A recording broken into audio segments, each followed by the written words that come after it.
Music means a lot of things to a lot of different people. You'd probably be doing something completely different right now if music didn't exist, although I'd probably just be watching sloppy YouTube content on a different topic. Although music may mean everything to you or I, a lot of people just think of one thing when approaching music: money. Just a quick disclaimer, I've changed all company names to protect this channel legally. I'm sure you'll be able to figure it out. Always do your own research before forming any opinion, and this video is for entertainment purposes only. Due to the fact that music is art, at times it remains almost financially impossible for the actual artists and very lucrative for the people who find and distribute the music. Before the internet, this problem was even worse. Pretty much all music heard by the masses was specifically picked and chosen by those who'd likely never picked up a guitar in their life. This has shifted as the invention and growth of the internet flipped the entire world on its head. Nowadays, anyone can release and distribute music online and make a good amount of money without having to give any of their earnings to a businessman. You'd think this fact would reduce the amount of unethical practices within the music industry. Nope. As you're probably aware, the reduction of physical album sales from mainstream audiences and the development of streaming services that pay each artist a grain of rice per 100 streams has resulted in online promotion becoming the main way to make a decent living off music. Streaming services are by far the most popular way music is consumed in the modern day, leaving many artists upset and demoralized about the lack of income specifically through these services, many of which have figured out ways to allegedly abuse the system, to allegedly finesse more plays or more money from the services. Today I'm going to highlight some of the ways in which the artists and allegedly most likely labels have been able to allegedly cheat, bribe, or finesse their way into getting as much attention or money as possible, some to great success, others not so much. Before we get into some of the more modern examples, I want to cover the first and likely most iconic way in which a band has used a music consumption service to essentially shove their album down everyone's throats without permission. Some of you may already have a guess as to what I'm talking about. In order to give proper context, I'm going to lay out a scenario. You wake up on September 10th, 2014, ready to play your morning grind set music on Pair Tunes. You notice the new album automatically placed onto your Pair Tunes, Songs of Innocence by U2. You think, I didn't buy this, why the f did anyone listen to U2? Your shock turns to horror as you realise there is zero way to remove this from your device. What you don't realise at the time is this shock and horror is being shared by millions of Pair users around the world. Let's give a little backstory to this. Essentially, U2's album prior to this degeneracy performed poorly in comparison to the other albums in their discography. Bono was disgusted at the thought of receiving slightly less money for their next mediocre album, so formed a partnership with Pair. Originally, fans thought they would perhaps perform at a Pair press conference, maybe some songs exclusive to Pair devices. Nope, they forced the album upon every Pair user. Obviously this was successful sales wise, nobody really had a choice, but when it came to reception, it was incredibly poor, both from fellow musicians and consumers. Musicians were unhappy with the promotion of free music. It sets an expectation for other projects from artists who may not be able to afford the same type of project release. Consumers were just vexed at this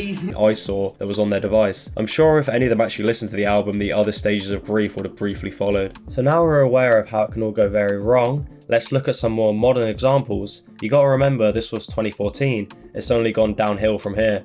And that's overall, not just music promotion. We all have yearly birthdays, unless you're one of those leap year freaks. And we all hear that dreaded happy birthday song every year, usually sung by I suppose streaming services can be used. This is where the birthday crew comes in. These quote-unquote artists re-record the same happy birthday song, just with different names, one for each person on the planet eventually, I'd assume. This actually racks up streams, resulting in royalties to the individuals that found a way to essentially cheat the system. To be fair, recently they've been releasing the happy birthday song in different genres, like metal or synth. It would be impressive if the switch didn't suspiciously come around the same time that AI started to develop and become popular. So that last example is actually music. What about releasing the literal sound of silence? And no, not this one. This is what Wolfpack did in 2014 with the album Sleepify. The American funk band would release an album with 10 tracks, each at 30 seconds long with literally no audio. The publicity stunt would rack up millions of plays, as fans of the band as well as individuals that discovered the album through virality would just listen to it before going to sleep. This resulted in the band receiving $20,000, leading them to put on a free show for their fans. You may be wondering why each of the tracks on Sleepify was 30 seconds. Well, conveniently, that's the minimum time a song needs to be to receive royalties. The discovery of this has led to 30-second songs being used as a sort of rebellion against streaming. Essentially, give me the most money for the least amount of effort kind of thing. Eternify took this to its absolute extreme. The website allowed users to put the name of any band on Blompify into the site. The website would then stream the artist's music 30 seconds at a time for as long as the user wants, resulting in the maximum amount of royalties per minute. The website was launched as a way to protest against the alleged unethical practices of streaming services, as well as many alleged broken promises by the companies throughout all the years. Let's move on to how some of the biggest artists in the world have completely changed workflow and production of their music to maximise the algorithm promoted by streaming. Of course, most of these artists fit into one genre,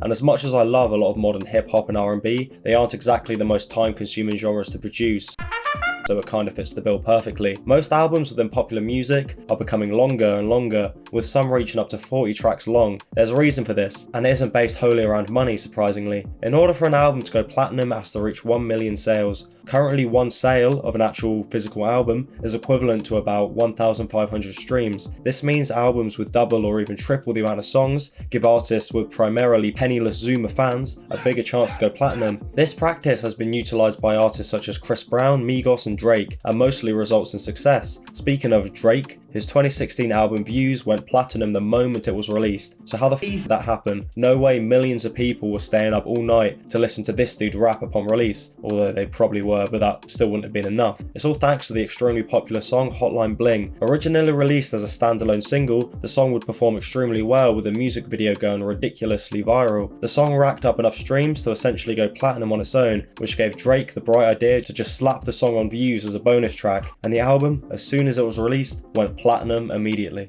Obviously, artists like Drake and Migos are pretty integral to the success of streamer services, and unfortunately make up a lot of what individuals using the services listen to. This has resulted in copycat songs popping up all over services. And by this, I don't mean individual artists that copy others stylistically. No, I mean the exact same song with minor alterations and different titles. For example, 5 million people have accidentally listened to Demon by Imagine Demons as opposed to Imagine Dragons. Other examples include Hello from the Other Side by Jennifer Henderson as opposed to Hello by Adele, and Raindrop Drop Top as opposed to Bad and Bougie by Migos. All the examples I've listed are obviously individuals allegedly attempting to abuse the way in which streaming services work, but what about a streaming service finessing themselves in order to save money? Before I explore this one, I want to say these are allegations. Nothing I'm about to say has been proven or is a fact, and this video is for entertainment purposes only. Form your own opinion. One of the most popular features on Blumpify is their curated playlists, making up for half of all listens at any given time. This has led a spot on one of these playlists to be extremely coveted and valuable for artists to rack up plays and popularity. Obviously, more plays means more royalties and more money. Blumpify has allegedly found a solution to this. They pay producers one-time payments to create fake artists to place on these playlists, which means Blumpify doesn't have to pay out for any royalties for these specific artists. Obviously, this wouldn't work for playlists dominated by artists like Drake or Kendrick Lamar. It would be too easy to spot. But for more niche playlists such as Ambient Chill, it can work really well. Ambient Chill is a playlist that is mainly made up of artists with only a few songs on Blumpify and no actual footprint outside of the streaming service. Obviously, if this is true, this is not only extremely dishonest, but very unethical and unfair for individuals who actually make ambient music, who have to struggle to succeed in an extremely niche genre. That's what I would say if this wasn't allegedly, and this video wasn't for entertainment purposes only. This video may make it seem like music is just becoming a dystopian nightmare, with money being the driving factor for most people, and whilst that may be true in some cases, there are positives. The sudden popularity of vinyl records have meant that bands within the underground have been able to become financially stable and have been given the ability to create music not powered by money, but by artistic drive and passion. Wait, what's this? Taylor Swift midnight vinyl release allegedly results in year-long delays for indie artists waiting to get vinyl pressed. Never mind. Just never mind.